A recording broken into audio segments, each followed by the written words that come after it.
Oi, pessoal. Meu nome é Felipe, eu sou investidor do mercado financeiro e hoje eu vou falar um pouquinho sobre renda fixa. Lembrando novamente que esse vídeo não é nenhuma recomendação de investimentos. Se você eventualmente precisa de consultoria ou assessoria para os seus investimentos, existem profissionais qualificados e específicos para esse tipo de demanda.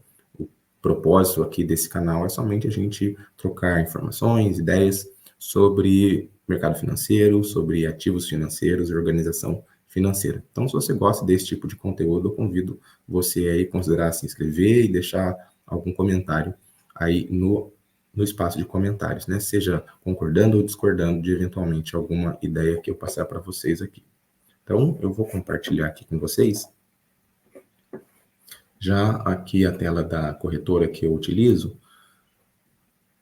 para a gente verificar aqui os ativos disponíveis. Como hoje é sábado, o mercado está fechado, então não tem muitas opções de ativos para investimentos. Então eu vou verificar um aqui disponível, né?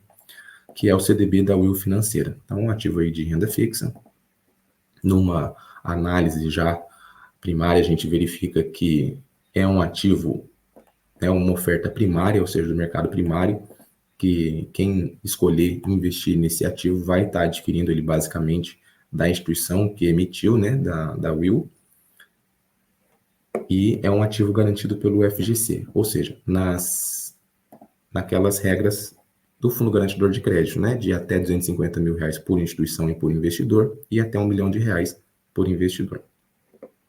Esse ativo aqui, ele tem um vencimento em julho de 29, ou seja, aí são 5 anos até o vencimento desse ativo. Então, o investidor precisa fazer o planejamento, obviamente, e analisar qual é a sua intenção em investir num ativo que ele vai ter acesso basicamente daqui a 5 anos. É claro que existem possibilidades desse ativo ser negociado antes do seu vencimento no mercado secundário.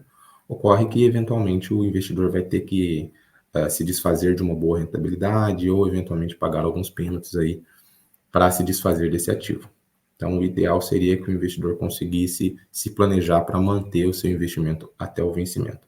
A liquidez aqui no vencimento e os juros também no vencimento.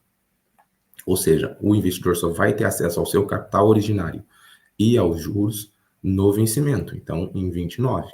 Então ele não vai ter acesso a juros semestrais ou a juros mensais aqui nesse ativo. A rentabilidade está em 124% do CDI.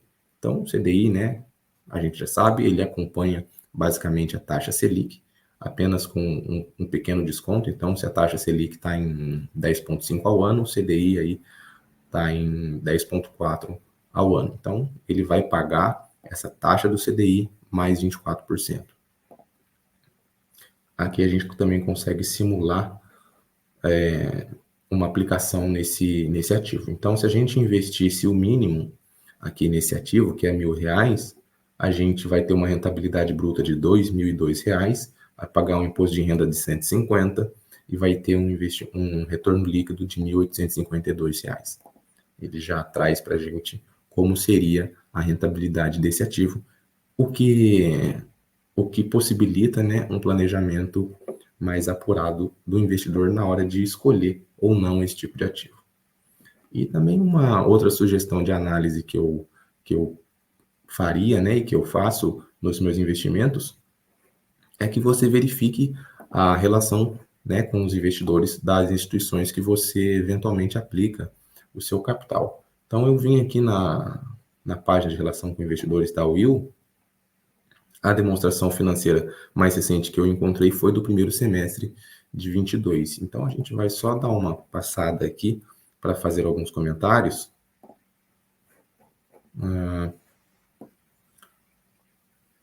Aqui, eles já fazem alguns comentários que são importantes. Aqui na seção de receitas de intermediação financeira, houve um aumento das receitas aqui do primeiro semestre de 21, que estava em 306 milhões, para 554 milhões no primeiro semestre de 22. Aqui eu vou fazer somente alguns comentários rápidos para esse vídeo não se estender. As despesas com captação, né, por exemplo, as CDBs, que é o que a gente está está analisando agora, ou seja, a captação por parte da instituição, o custo no primeiro semestre de 22 subiu 182% em relação ao primeiro semestre de 21. E aqui ele fala que essa elevação, né, se deu também por conta aqui, ó, da taxa básica de juros, né, a Selic, que aumentou de 9 pontos percentuais, saindo de 4,15% em 21 para 13,15% em 22, né, em 30 de 6 de 22. As provisões de perda também, que aumentaram no primeiro semestre de 22, aqui, ó, que saiu de 134 milhões em 21 para 341 milhões no primeiro semestre de 22. Aqui vamos o resultado líquido, né, de 22, ou seja, o resultado já descontado todas as receitas e todas as despesas no primeiro semestre de 22, foi um lucro líquido de 7 milhões de reais, uma redução de 86% se comparado com o lucro líquido de 21. Aqui uma informação bastante importante que é em relação à auditoria na instituição.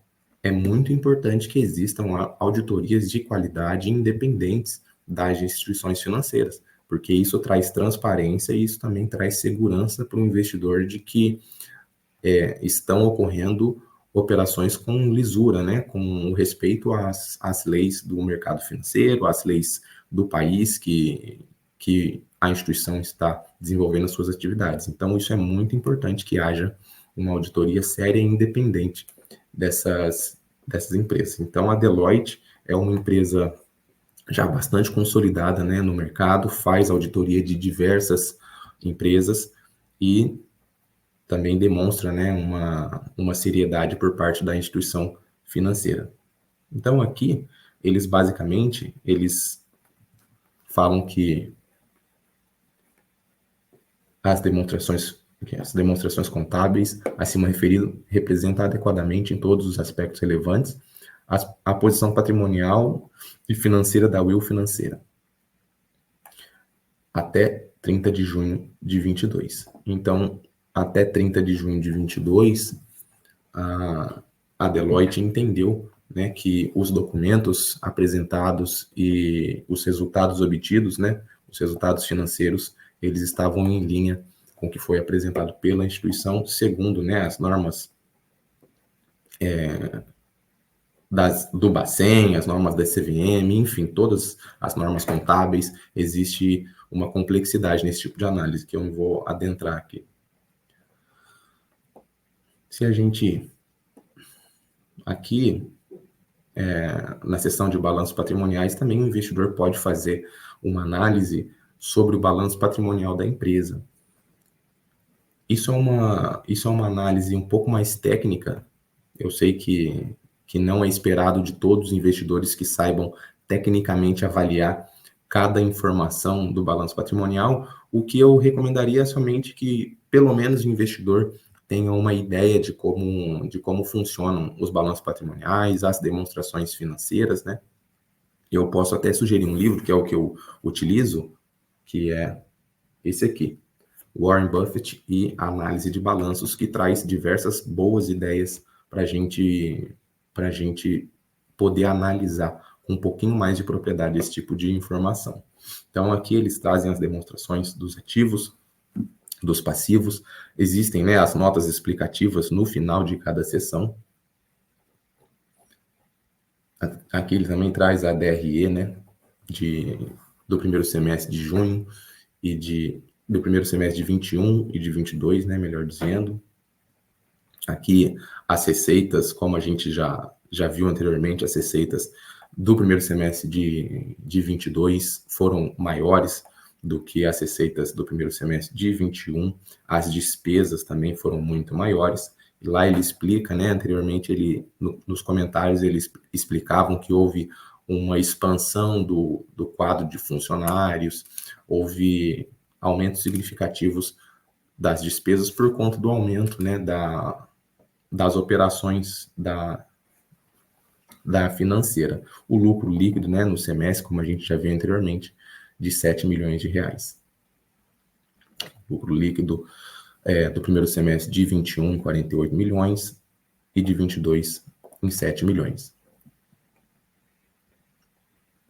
O demonstrativo também das mutações do patrimônio.